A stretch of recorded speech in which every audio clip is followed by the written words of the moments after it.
اور پھر اللہ تعالیٰ نے ایک جھلک بھی دکھائی ہے، یوم تبیض وجوہ وتسود وجوہ، قیامت والے دن کئی چہرے ہوں گے جو روشن ہوں گے اور کئی ہوں گے جو کالے ہوں گے، سیاہی چھائی ہوگی ان پہ۔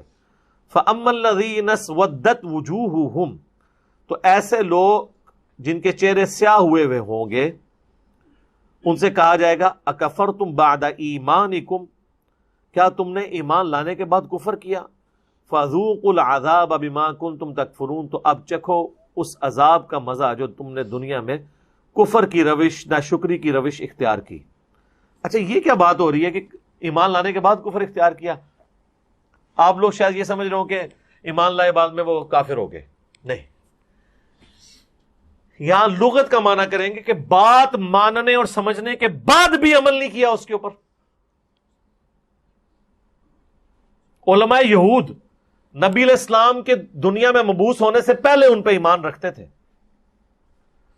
سورہ بقرہ میں آیا نا 89 نمبر آیت میں کہ اس نبی کے وسیلے سے دعائیں کیا کرتے تھے۔ یہ وسیلہ وہ پنجابی والا نہیں کہ اللہ کے حضور کہتے تھے کہ اس نبی کو جلدی بھیج، ہم اس کے ساتھ مل کے کافروں پہ غلبہ پائیں، اور جب یہ نبی آگے سب سے پہلے یہ منکر ہو گئے۔ وَمَا اخْتَلَفَ الَّذِينَ أُوتُوا الْكِتَابَ إِلَّا مِن بَعْدِ مَا جَاءَهُمُ الْعِلْمُ بَغْيًا بَيْنَهُمْ، اہل کتاب کے علماء نے العلم قرآن آ جانے کے بعد بھی اختلاف کیا آپس کی ضد کی وجہ سے، نبی علیہ السلام کو ماننے سے انکار کر دیا۔ جب تک حضور آئے نہیں تھے تو حوالے دیتے تھے، جب حضور علیہ السلام آئے تو پہلے کافر وہ لوگ بن گئے۔ بدقسمتی۔ تو اس کا مطلب ہے کہ ایمان لانے کے بعد انہوں نے کفر کیا، مانتے تھے کہ ہم آخری پیغمبر آنے والے ہیں لیکن کفر اختیار کیا، یہ ہے۔ اور معذرت کے ساتھ آج اگر رسول اللہ ہم میں آ جائے نا تو اکثریت کا حال یہی ہو جائے گا، حقیقت بات ہے، کیونکہ آپ کو جس نبی کا تعارف کروایا گیا وہ تو نبی وہ اس طرح ہے ہی نہیں تھے۔ آپ کو یہ تعارف کروایا گیا ہے کہ نبی علیہ السلام حاضر و ناظر ہیں، نبی علیہ السلام دنیا میں تشریف لائیں گے، وہ کہیں گے یار تم نے قرآن نہیں پڑھا، کہ نبی تم وہاں موجود نہیں تھے جب ہم نے موسیٰ کو پکارا، نہ تم گواہوں میں تھے، تو مجھے حاضر و ناظر کہاں سے تم نے بنا لیا؟ انہوں نے کہنا یہ وہ نبی نہیں ہے، ظاہر ہے وہ ماننے سے انکار کر دیں گے۔ ان کو تو بتایا نبی علیہ السلام کا سایہ نہیں ہے، جب نبی علیہ السلام چلیں گے سایہ ہوگا تو وہ کہیں گے یہ تو وہ نبی نہیں ہے، حالانکہ سایہ تھا۔ تو میں نے تو بہت بڑی پھکی ان کو دی ہے کہ یہ جو رسول اللہ کے بال لیے پھرتے ہو اور زیارت کروا کے پیسے بٹورتے ہو، ذرا اس کے اوپر ذرا 100 واٹ کا بلب روشن کرو، دیکھو ان بالوں کا سایہ ہے یا نہیں ہے، تو ادھر ہی چیک ہو جائے گا کہ سایہ تھا کہ نہیں۔ سب کہانیاں بنائی ہوئی ہیں۔ تو چونکہ آپ نے وہ چیزیں منسوب کی، اور یہی کچھ ہوا یہودیوں کے ساتھ۔ جب حضرت عیسیٰ علیہ السلام ان میں آئے نا، ان کے لیے حضرت عیسیٰ کو ماننا مشکل ہو گیا، کیونکہ حضرت عیسیٰ علیہ السلام کہتے تھے یہ شریعت موسوی یوں نہیں یوں ہے، تو وہ ان کے ساتھ سینگ پھنساتے تھے، حالانکہ وہ تو پیغمبر ہے، تمہاری کیا اوقات ہے، تم نے تو دین آباء و اجداد سے ملا ہے، وہ تو اللہ کی وحی کی تائید کے ساتھ ہے۔ وہ کہتے تھے نہیں یہ تو وہ ہے ہی نہیں عیسیٰ، یہ وہ پیغمبر ہے ہی نہیں جس کی بشارت ہماری کتابوں میں ہے۔ کیونکہ یہ یاد رکھیے گا جب بھی کوئی نیا پیغمبر آتا ہے نا اس کی بشارت پچھلی کتابوں میں موجود ہوتی ہے۔ تو یہ میں آپ کو وثوق سے کہہ رہا ہوں کہ یہ انسانیت کی تاریخ رہی ہے کہ جب تک پیغمبر آتا نہیں ہے نا تو سارے ایمان لا رہے ہوتے ہیں، جب وہ آ جاتا ہے نا انکار کر دیتے ہیں۔ یہ انسان کی انسٹنکٹ ہے۔ اور آپ دیکھ لیں آ کے چلا جائے کوئی، اس کی عزت میں اضافہ ہو جاتا ہے، جب تک سامنے موجود ہوتا ہے نا اس کی وہ عزت نہیں ہوتی، کیونکہ وہ انسان کی حیثیت سے ہوتا ہے نا۔ قرآن میں جگہ جگہ ہے نا یہ کیسا پیغمبر ہے، کافر کہتے تھے، بازاروں میں چلتا ہے، شادیاں کی ہوئی ہیں، کھاتا پیتا ہے، تو اور کیا کرے یار، اگر یہ کچھ نہیں کرے گا تو تم کہو گے یہ ہمارا آئیڈیل نہیں ہو سکتا، اور اگر اس کو بنا کے بھیجا تو آپ کہتے ہیں فرشتوں میں سے پیغمبر کیوں نہیں آیا، کسی جگہ نہیں کھڑے ہوتے، آٹا گوندے ہلدی کیوں ہے؟ تو آٹا گوندنے کے لیے ہلنا تو پڑے گا، تو کہیں تو ایک جگہ فکس کرنی پڑے گی نا۔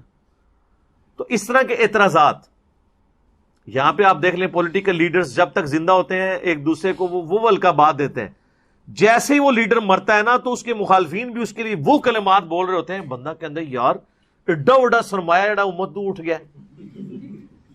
دیکھ لیں بے نظیر بھٹو کو P T I, Noon League اور پیپلز پارٹی سارے شہید نہیں کہہ رہے، تو جب تک وہ زندہ تھی تو کیا کہتے تھے؟ کیا کیا الفاظ، گندے الفاظ استعمال کرتے تھے. وہ مکافات عمل ہو رہا ہے. جن لوگوں نے اس زمانے میں بے نظیر کے ساتھ وہ برا سلوک کیا ہے نا، باقی ہمارے ان سے علمی اختلاف اپنی جگہ، آج انہی لوگوں کو مکافات عمل ہو رہا ہے، وہی کچھ ان کو بھی بھگتنا پڑ رہا ہے.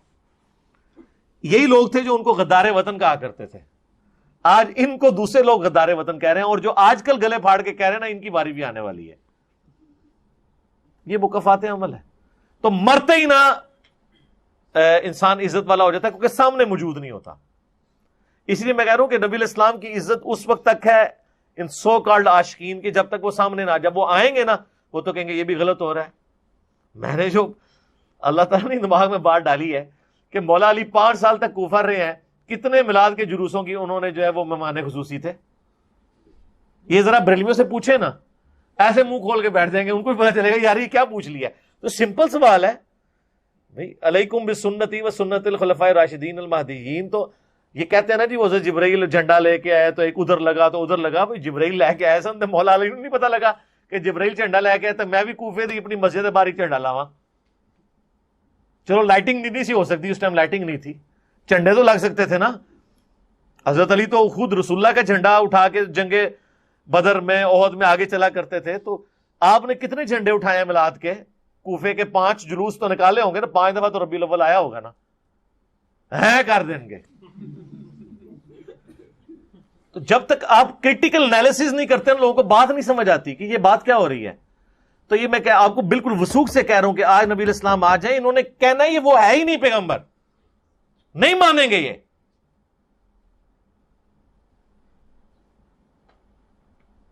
بہت امت کا جو حال ہو چکا ہے نا، پھر لوگ کہتے ہیں نا میٹھی میٹھی باتیں کریں. کیا چھوڑا ہے آپ نے میٹھی بات کرنے کے لیے؟ میٹھی بات تو اس وقت ہو سکتی ہے جب نبی الاسلام مسجد نبی میں بیٹھے ہوں، سب حشاش بشاش چل رہے ہوں، سارے ایک نبی کی بات مان رہے ہوں، کوئی دوسری بات نہ کر رہا ہو. جو مسئلہ کنفلکٹ ہے جا کے رسول اللہ سے کہیں، رسول اللہ کہنے یہ یوں نہیں، یہ یوں ہے، تو بات مان لیں. یہ وہ دور ہے کہ اس میں یہ پاسبل ہے؟ اٹ پٹو تو ایک مولوی ملتا ہے، نواں مسئلہ تو ہم دستا ہے.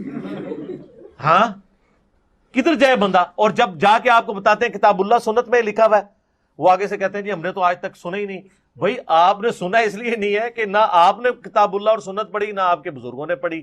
جب انہوں نے پڑھا نہیں تو انہوں نے سننا کی تسی سنانے لئی کوئی نہیں سی نا. یوٹیوب حافظہ اللہ ہی کوئی نہیں سی کہ تو سننا سی انہوں نے. یہ تو آج ہے نا کہ زمین نے اپنے خزانے اگل دیے ہیں، ورنہ ہماری بھی یہ دعوت اسی پلیٹ فارم پہ دفن ہو جانی تھی. اتنے شہروں میں ملکوں میں جو آگ لگی ہوئی ہے کہ جناب وہ ایک منڈا آیا جی اور جی وہ کسی نے نہیں چھڑتا جی، ٹھیک ہے. یہ کچھ ہونا تھا؟ یہ منڈے نے بہت پہلے آ جانا سی. یوٹیوب ہوتی تھے، کئی منڈے آئے بیچارے ٹر گئے رو پٹ کے، کیونکہ ایک علاقے سے باہر نہیں تھی آواز نکلتی. آپ یہ جہاں پہ جو بڑی عمر کے لوگ بیٹھے ہوئے ان سے پوچھیں، جب یہ لوگ چھوٹے چھوٹے تھے تو باقاعدہ ٹانگوں میں بسوں میں لوگ لٹک کے جاتے تھے کہ جی فلاں گاؤں میں ایک مولوی آیا ہے، فلاں شہر دا بڑا اچھا بول رہا ہے، سننے کے لیے. اور وہ سال میں یا 2 سال بعد یا 5 سال بعد ایک دفعہ ہی اس نے آنا ہوتا تھا، شاید پوری زندگی دوبارہ نہ آئے. لیکن آج تو آپ کو جانا ہی نہیں پڑتا، آپ نیٹ چلائیں اور کہیں جی انجینئر صاحب کو ہم نے گھر بنانا ہے، ہم حاضر ہو جائیں گے، کیا ہوگا میں میرے آقا. یہ ہے برکت. یہ کہتے ہیں جناب پہلے کیوں نہیں ہوا؟ پہلے ہی کچھ ہوتا تو یہ کچھ بھی دیکھ لیتے، پہلے یہ کچھ تھا نہیں نا. ہاں اگر ہم کو ایسی بات لے آئیں جو ان کتابوں میں نہ لکھی ہو، وہ آپ ہمیں آ کے پکڑیں. کتابیں پہلے کی تھیں. اب اس پہ غصہ اپنے مولویوں پہ کھانا چاہیے کہ انہوں نے نہیں آپ کو بتایا اس میں کیا لکھا ہے، یا جو بتا رہا ہے اس پہ کھانا چاہیے کہ تو نے مجھے کیوں بتایا کہ یہ قرآن میں یہ لکھا ہوا تھا، تیرا قصور ہے. نہ تو دسدا تھا نہ میرا ذہن الجھدا. یہ تو اسی طریقے سے ہے کہ بلی جو ہے نا اس کو دیکھ کے کبوتر آنکھیں بند کر لے کہ میں آنکھیں کھول لی تو بلی دیکھ کے میں خوف کھا جاؤں گا. تو آنکھیں بند کرنے سے تو اگر بلی بھاگ جاتی ہے نا تو پھر آپ آنکھیں بند کر لیں، تو بلی کیا بھاگ جائے گی؟ بہتر تو یہ ہے کہ آنکھیں کھولیں اور بلی کو دیکھ کے تو اپنے لیے کوئی بچنے کا سامان کریں.